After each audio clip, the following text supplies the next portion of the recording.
What's up, everybody? My name is Shawnee Russell, and today we're going to go over some tips and tricks so that you can get a louder mixdown. Why do we want a louder mixdown? Well, I think we've all been there. We go to do our master, we try to push that limiter, and we're like, yeah, sounding good. And then we check our reference track, and we're like, fuck. It's nowhere near the loudness of the reference track. Why is that? It's your mixdown. Trust me, I've been there. Now, in the future, I will be doing a mastering tutorial and how to get that track sounding even louder on SoundCloud and understanding why you lose loudness on SoundCloud, but that's in the future. I want you guys to keep this in mind that this is all subjective. This is all from experience that I've had, and there is no true proper way of doing it, but hopefully the way I do it can help you out a little bit and help you understand how we can kind of get a louder mixdown and why that's important to have our master sounding louder. Now, we're not going to so much focus on doing the full mixdown, as that's going to be another full tutorial in the future, but rather tricks we can do to specific tracks to make them sound louder so that when you're mixing and choosing your volumes that they just come through louder.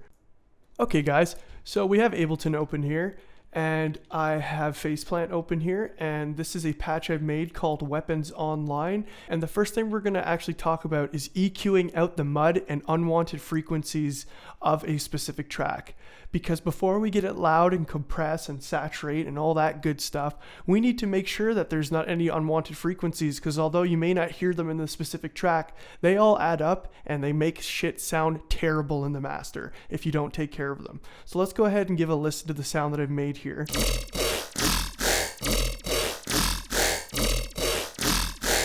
Cool, so pretty basic bass wobble. And I'm gonna load up EQ8 here. You can use all types of EQ plugins. You can even use dynamic EQs, which I'll probably get into in the future. But for now, we're just gonna do the simple thing, and we're gonna use EQ8, and we're gonna take a look here.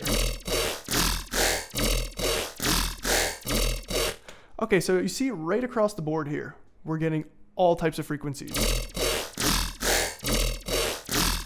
Now in this range over here, okay, between 30 to, I don't know, 100, there is actually one desirable frequency. There's a sub kind of frequency coming through, but I like to do my sub separately.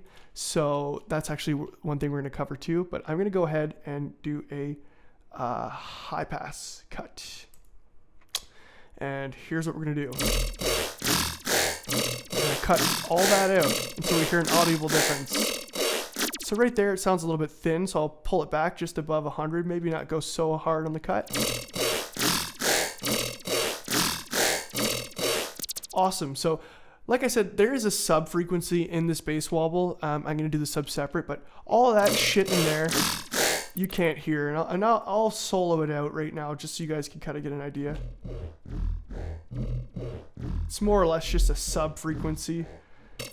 Other sounds that you'll load in, you probably won't even hear anything. It'll just be there, and you don't want that. You want to get rid of all that stuff so that when you start making your track louder, using saturation and stuff, it's gonna definitely give you a better result, less distorted, less shitty, crunchy bullshit. And also, usually around this range here, between like, I'd say the 4 and 8K range, if we go ahead and solo that there, I never tend to really like those noises. So what I do is I don't do a huge cut. I mean, depending on the sound, you may want to do like a really sharp cut to like a specific frequency that sounds like shit and duck it right out. But it's not sounding the worst. So I'm just going to actually just duck out a little bit of it, like literally only a couple decibels. So before, after. It has gotten a bit quieter, but again, we're kind of cutting out some mud there. I'll bring it back a bit. And it's just going to be easier on the saturator, easier on the limiter, whatever you're going to do after. And then finally on the high section of the track, I like to cut 16K. You could do 18 or 16.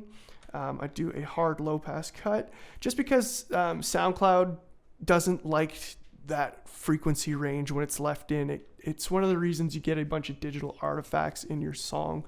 And if you have a bunch of these tracks across the board and they have these frequencies in it, it really translates into your masters. So that's the first thing we really want to do is EQ out all the bullshit. And you're going to want to probably do this to every track, including your hats, your kick, your snare, everything. In my opinion, you should be EQing everything. Maybe not to necessarily change the sound, but to get rid of the shit you don't need. All right, so we've done our EQing, done our due diligence, got rid of frequencies we don't need. Now let's go ahead and pull this down. I'm going to pull this down just about 4 decibels. And we're going to take a look at what the volume is telling us here. Okay, so when that wobble's going, I see that the average volume, which is what your ears perceive to be loud, the bright green, it's got some movement. It's hitting around -18, but the true peak of the sound, the dark green, is all over the place, and it is peaking way above what I mixed it at, 2.5, and it's actually pretty quiet. So even though I have it mixed at 4, we're only hearing it around about 18. That was a game changer when I learned that. The difference of the shades of green and what it's telling you is the darker green is the true volume, the true peak volume, and the brighter green is what you perceive to be as loud. So again, there's some fucking crazy shit going on here. Like, this is peaking all over the place, but the average volume is kind of staying the same. Now, there are so many ways to take care of this. You can use OTT, you can use saturation, regular compression. It's all up to you. Personally, I just like to saturate a lot. I like to do a lot of my compression within phase plant or serum, and then kind of do the saturation outside of it. But you know what? Just to show you guys, we'll kind of do a bit of compression here right now. So bear with me here. Let's load up the compressor and let's try and just tame this a little bit more here. If you don't know how to use a compressor, there are lots of tutorials out there to show you. I'm not going to get completely into how to use it, but if you don't know, maybe I'll make a tutorial in the future. Let me know in the comments if you guys would like to see that. But we're going to go ahead and just kind of tame these fucking peaks a bit and make it less psychopathic. So let's do this. Turn the makeup off because I will do that after. I want a bit of a quicker attack, a little bit more release, a little bit more ratio.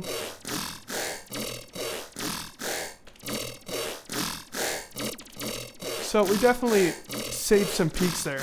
Not very much though, just a little bit. Not the craziest amount of compression. I don't want it to sound too bad. A good thing to point out is when you do a plugin like compressing, usually afterwards, this shit comes back. Look at that. We cut it out here.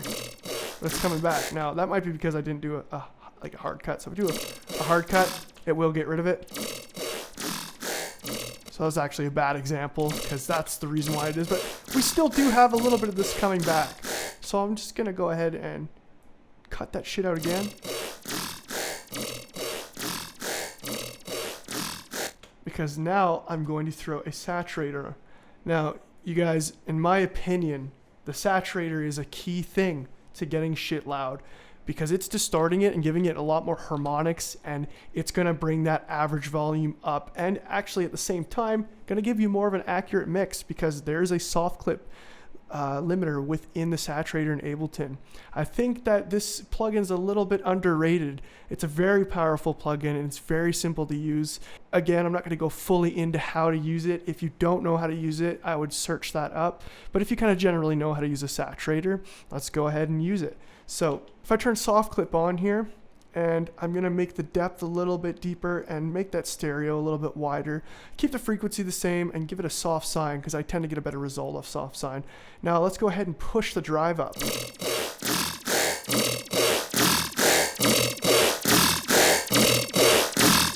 Would you look at that, you guys? We're getting a lot louder sound now, and we're getting a accurate mix. We're only about 0.1, 0.13 off of what we're mixing, so it's pretty much bang on, and I'm using the soft clip. Even without it though, we get less craziness up in the true peak, more average volume, a lot louder. So now that we've done that and we're like, holy shit, it's a lot louder, it's not sounding The dynamics are not really being taken away. It's still pretty dynamic sounding.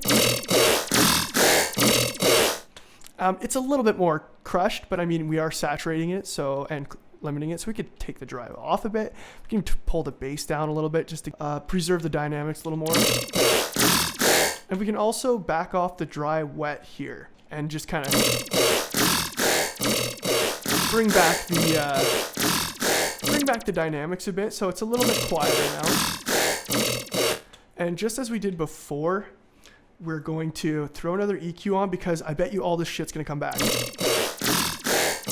Oh, look at that, I was right. So much better example than over here. Now, because we've saturated it, it's bringing back those frequencies. And again, this is something that's overlooked. You're gonna definitely get that weird mud that you can't hear when you saturate stuff. And we're gonna do a little trick with the glue compressor to actually kind of finalize that to get rid of it. So check it out. Because I have soft clip on, this is pretty much hitting, it's only a decibel below what we've mixed it at, but as soon as I start cutting that shit out,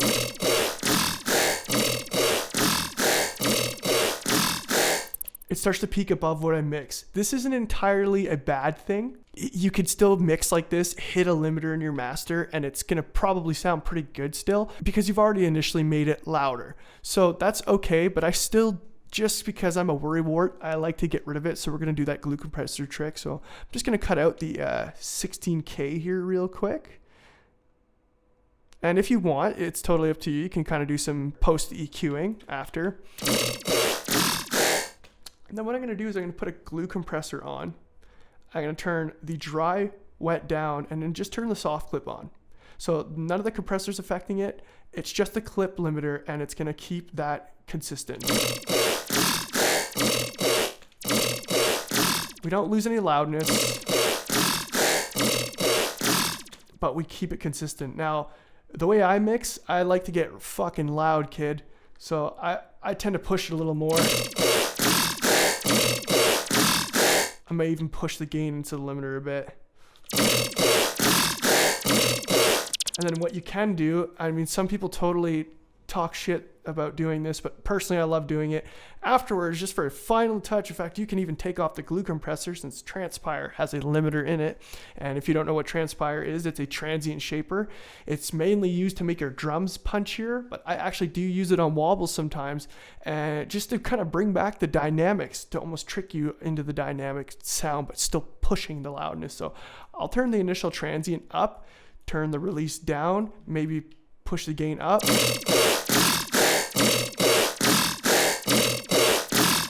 See, we're still getting pretty loud, but now it just doesn't sound as squished. It's giving it less release. Because of that, it's just making it sound more dynamic and pumpy. So like that right there, now that it's so loud, I could pull it down to 6 in the mix. It's contained, the peaks are contained, everything's good. And then in your master, your limiter's not going to have to squish it as hard because you've already got it loud in here. So let's just go ahead and group this stuff that we've done here. And then let's look at the difference when we turn it off. On. So that's what I like to do, you guys. That's basically what I do with bass wobbles here. Let's also talk about mixing our sub and tricks we can do with sub, because another thing that makes it hard to get a mix loud is if your sub is pushed like crazy.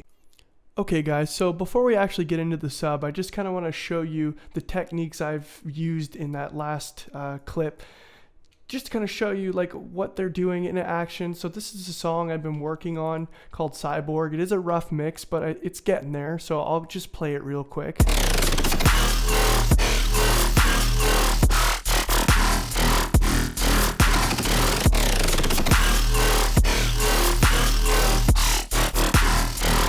So just to explain a little bit what I've done, I have my kick and my snare in a group together, and I've gone in and I don't think I've actually EQ'd the kick and the snare. I was being a little bit lazy. Okay, so I did EQ the clap rather, not the snare, the clap. So the kick I left kind of raw. The reason why I do that is because the kick is the defining thing of the track. That being said, I am being a little bit lazy. I haven't EQ'd it, but I've run it through a Transpire, just push the transient a little bit, so, you know, it's a little bit punchier. And I've gone and EQ'd the clap so that all the shit that you can't hear is gone. So my kick can come through a little bit better. And then I've grouped them, and I have also grouped a bunch of MIDI tracks for sidechaining, which we'll get into. But then the final group, I've put a transpire on just to control the peaks so that when the kick and clap hit at the same time, there's no peaks going over. I mean, like I said before, it's not always a bad thing if it clips. Sometimes the limiter won't care. It's kind of a gamble. One of those things I just like to do so I don't have to really go back into the mix. But then I've done what we have just talked about in the wobbles. There's a bunch of different wobbles in here. So there's some different groups of different sounds. There's like this one here. And I've used some EQing and some reverb and saturation and kind of just done the same thing, doing slight saturation. Although the dry wet's 100%, it's only got a little bit of drive. And then each different sound has kind of got its own EQ and saturation setup. And then I've grouped all the wobbles together and done a final saturation with a soft clip and a glue compressor soft clip just to kind of contain it. But here's the thing I want to point out real quick. I have all this peak coming over what I've mixed. Now, this is where I'm kind of letting it slide because it's actually my side chain that's causing this. I'm doing what's called a multi-band side chain. So it's not just side chaining the whole sound, it's side chaining the high, mid, and low at different times to give an accurate side chain. Dr. Ozy actually does a wicked video on this. I just recently started doing this, and it's really, really good. That's why this kind of goes over. So if I turn it off, it's consistent. As you can see, I'm pushing the shit out of it. The average volume is really up there, so that's going to definitely help me out in the master. And then when I turn the sidechain on, it brings back some weird peaks. But I've experimented mastering with this, and it seems to be all right. So now let's get into the sub here. The sub, so let's just turn this off real quick and see what I've done. I've got a bunch of Faceplant and Serum tracks that are just giving a sub wave. So I think it's called a sine wave. God, it can be really bad with the terminology sometimes, but let's just take a listen. If you don't have a subwoofer headphones, you might not hear this, but yeah, we have a sub signal coming through. We also have a bunch of weird frequencies coming down here, but it's minus 160 decibels. So I mean, yeah, you can go ahead and EQ it, but it's so low in the mix, it's not going to really cause that much issue. I mean, if you really want to be diligent, you can do that. But yeah, we have the sub going here, and we have the click is happening because of the side chain. But here's the thing. So although this is nice and the sub is loud, it might actually sound a little quiet in the mix unless you have a subwoofer. So if you're listening through like computer speakers or something, it's going to sound pretty dead. You're only going to hear the sub on a proper system. That being said, if I turn the saturator on the sub, watch what happens. It is adding more frequencies to the sub now, and it's actually sounding a little bit more, I would say louder, and it's giving it a little bit more tone. And what this does is like, basically on shittier speakers, it's gonna give you still kind of a sub feel. And as long as you sidechain it accurately to your kick, you should be good, and it should sound just banging. So if we put the kick and snare solo together, but turn it off, it's just not as live, right? So when we have it in with the mix, it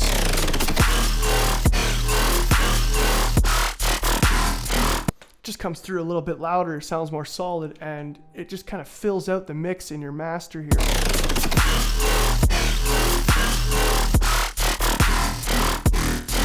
Another thing to point out here, guys, is I have the sub mixed at -6 and the kick at 0. Like, I have the drums, the loudest aspect of my track, because it's what is going to carry the rhythm of the track. If your drums are getting drowned out, well then it's just not going to be, you're not going to be able to dance to it. It's going to be harder to mix, all a bunch of shitty things. So if we just go ahead and like, because we've saturated and stuff, that sub is just really kind of on the spectrum, looks to be almost at the same volume, but yet it's mixed a lot quieter than the drums. So that's just something to keep in mind, because if you crank up the sub,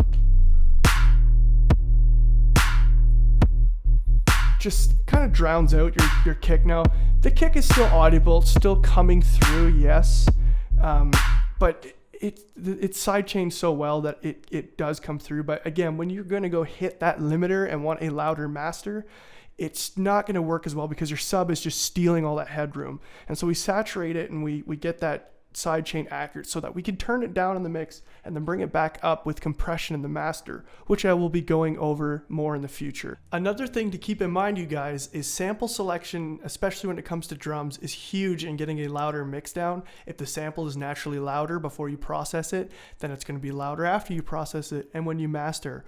Also, when it comes to using like phase plant and serum, layering sounds usually helps a lot too. Now with phase plant, you can kind of do that within it, but even still, making multiple tracks with layers and then processing them together can also give you some pretty interesting and loud results. And last but not least, the key of the track can also greatly affect the loudness of the mix down. And that also will translate to the loudness of your master. So like if your track is in the key of E or F, it's generally going to be louder than a track in the key of C or D. But that's not always the case. Sometimes with sample selection and processing, even a key in C or D or whatever can sound super fucking dope. Loud, kid. Well, there you have it, guys. Hopefully these tips and tricks can help you out and get some fucking bangers out there. This is my first YouTube tutorial and first upload, so let me know what you think. Let me know if there's something I missed, if there was something that was hard to follow, and maybe videos I can do in the future. Peace, much love, stay fucking filthy, my friends.